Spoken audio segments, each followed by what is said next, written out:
साधारणतः मनुष्यर आयुष 70 रु 100 वर्ष मध्य सीमित रही है। कहीं कहीं 110 किंबा 120 वर्ष बंचिथिबार रेकर्ड मध्य रही, किंतु गोटे कइंछ 194 वर्ष धरी बंची रही बोली शुणिले आश्चर्य लगे। हाँ, यह हेउछि सत।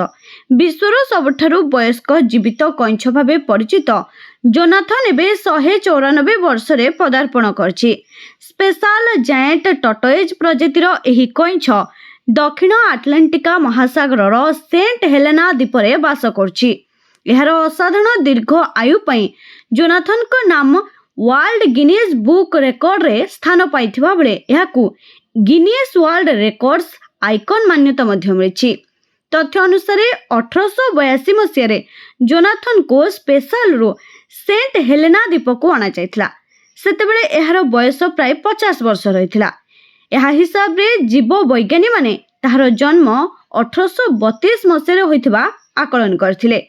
जोनाथन जन्म हेबा समय रे विश्व रे नथिला आधुनिक सड़क व्यवस्था, नथिला विमान चलाचल एवं नथिला इंटरनेट। यापरे से देखिछि शिल्प विप्लव विकास, दुईटी विश्वयुद्ध, मनुष्यर चंद्र यात्रा और आधुनिक वैज्ञानिकर अग्रगति। सेतिपई जोनाथन को केवल गोटे कइंछ नुहे बरं इतिहासर जीवंत साक्षी बोली कहा जाउछि। बयसर प्रभाव जोनाथन उपरे पड़िथिले मध्य से एबे भी सुस्थ जीवन बिताउछि। ताहार दृष्टि शक्ति और घ्राण शक्ति कमी जाइथिबा बेले से नियमित खाद्य ग्रहण करछि। खरा पोछि एवं अन्य कइछ मानक सह साधारण भाव में चलप्रचल करछि। तेबे प्रश्न उठुछि कइछ एते वर्ष केमिति बंची पारे? विशेषज्ञ मानक कहबा अनुसार धीर जीवन शैली, कम शक्ति व्यय, मजबूत रोग प्रतिरोधक क्षमता और धीर मेटाबॉलिज्म हेउछि एहार दीर्घ आयुर मुख्य कारण।